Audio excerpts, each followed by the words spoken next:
Prefeitura de Ribeirão terá que socorrer o IPM mais uma vez. O Instituto de Previdência dos Municipários precisa de um novo aporte financeiro para pagar o 13º dos aposentados e pensionistas. O Instituto de Previdência dos Municipários de Ribeirão Preto tem 5.500 aposentados e pensionistas que são ex-funcionários públicos com direito aos benefícios.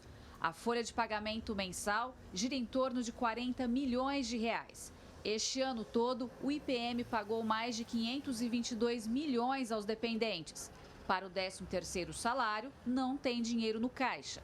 A Prefeitura fará um novo aporte financeiro no valor de até 50 milhões de reais, se tiver a aprovação dos vereadores. Mais uma vez, o município vai ter que socorrer o Instituto? Na verdade, o orçamento do ano não foi suficiente, então nós estamos acrescentando 50 milhões no orçamento. Isso poderá ou não ser gasto pelo IPM a partir do pagamento do 13º e de algumas ações trabalhistas, precatórios, que aconteceram durante o ano de 2023. O IPM paga aposentadorias que passam de 20 mil reais. Este ano, a administração municipal já repassou quase 300 milhões de reais ao Instituto. O que levou o IPM a uma folha de pagamento tão alta? Olha, foram regras que foram modificadas tanto pelo governo federal quanto pelas nossas reformas aqui, que permitiram aposentadorias de valores muito elevados.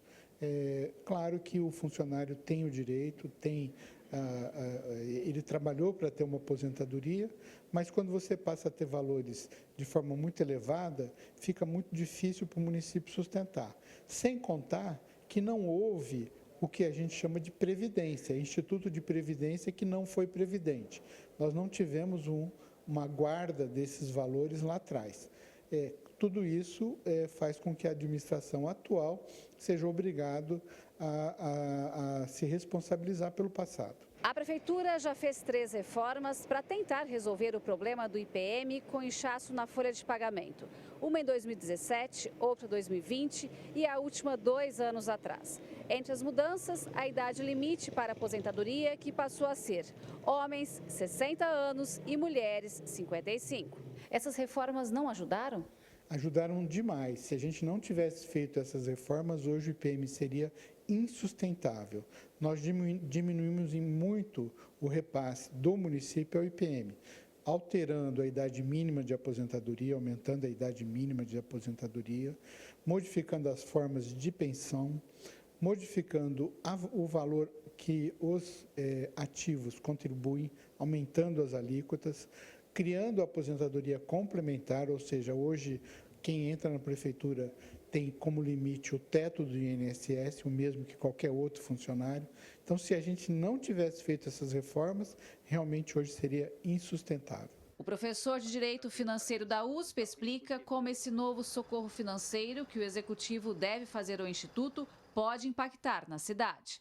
É um valor bastante expressivo que poderia estar sendo aplicado em diferentes finalidades do município, mas que vai ser destinado para o custeio da Previdência Municipal. É importante, é claro, que os inativos sejam pagos, ou seja, os aposentados, os pensionistas, que as pessoas recebam benefícios da Previdência Municipal. Mas é preciso ter o controle do tamanho dessas despesas e também se esses gastos são sustentáveis, ou seja, se a Previdência arrecada um volume suficiente para custear esses gastos. Como a Prefeitura, ano a ano, tem que repassar recursos para o IPM, isso significa que ainda não é sustentável a previdência própria, o regime próprio de previdência do município de Ribeirão Preto. O que significa dizer que dinheiro de outras coisas tem que ser repassados para pagar a previdência municipal. O Tribunal de Contas orientou o município a calcular esses aportes como gastos com pessoal, o que coloca a cidade em risco de descumprir a lei de responsabilidade fiscal. O secretário de governo disse que interfere sim, mas garante que a prefeitura está bem abaixo do limite prudencial.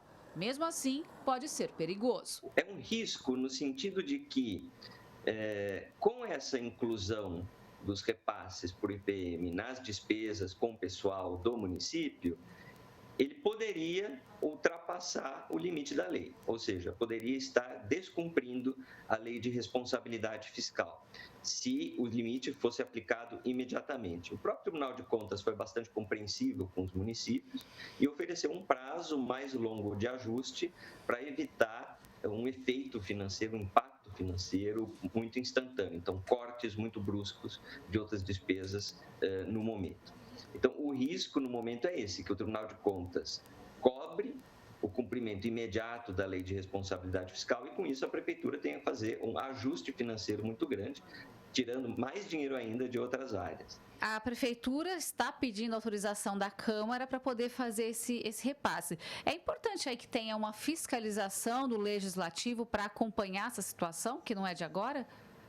Sem dúvida, porque, como você disse, não é um problema novo, ele tem se repetido. Então, seria ideal que houvesse um esforço maior dos poderes municipais para produzir um maior controle sobre as contas previdenciárias, que são um problema complexo. Ninguém nega a dimensão complexa desse problema, mas talvez por isso uma maior exigência de que os gestores públicos ajam com uma maior responsabilidade, né, para pelo menos reduzir ao longo dos próximos anos o que tem que ser repassado ao município, já que é muito difícil resolver de uma hora para outra e zerar esses repasses de uma hora para outra para o Instituto de Previdência. Gislene Lopes para o Jornal da Clube. Especialista em administração pública, Rafael dos Anjos, já conosco aqui no nosso canal digital para a gente seguir falando sobre isso. Mais um socorro financeiro para o IPM de Ribeirão, agora aí na ordem dos 50 milhões de reais. O que explica essa situação do IPM aqui de Ribeirão Preto na sua análise? Rafael, muito bem-vindo, boa tarde. Boa tarde, André, boa tarde a todos que nos assistem aqui pelo Jornal da Clube.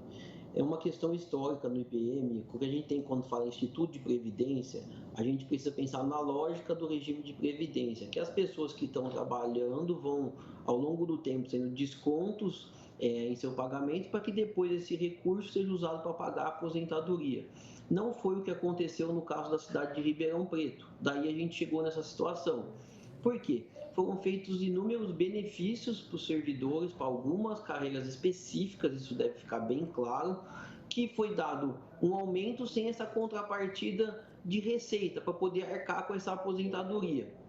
Ou seja, uma hora essa conta não ia fechar, que foi o que aconteceu agora. Então, quem que está socorrendo o Instituto de Previdência mais uma vez? A Prefeitura. E como a Prefeitura não cria dinheiro, isso tem que ficar bem claro, no fundo, quem está pagando essa conta são todos os cidadãos da cidade de Ribeirão Preto que recolhem impostos na cidade. A Prefeitura já fez 3 reformas lá no Instituto de Previdência na tentativa de dar uma equilibrada, né, tirar esse inchaço da folha. Só que a gente percebe que esse socorro ainda precisa acontecer, então parece que não surtiu tanto efeito. Sim, André, a gente precisa pensar que os resultados vêm a médio e longo prazo. Nenhuma dessas reformas, a gente quando já repercutiu o tema aqui no Jornal da Clube, a gente já sabia que ela não ia durar muito tempo. E, na verdade, foi exatamente como a gente disse lá atrás quando foram feitas as reformas, que essas reformas iam durar o médio prazo e iam jogar só para o próximo mandato isso, que é novamente esse mesmo problema ocorrendo. Então, o que a gente já previa aconteceu. Explica pra gente por que o Executivo é obrigado a cobrir a folha de pagamento do IPM. André, no fundo, o que acontece é a gente não pode desassistir as pessoas que trabalharam ao longo do tempo para o município. Então, se o município não socorrer, essas pessoas vão ficar sem dinheiro de aposentadoria. Esse é o efeito concreto. Então, dessa forma, para que os aposentados que trabalharam, muitos servidores que dedicaram sua vida ao serviço público, não fiquem desguarnecidos numa fase tão importante da vida, é que o município se vale desse instrumento para poder socorrer o Instituto e poder garantir o pagamento dos servidores inativos.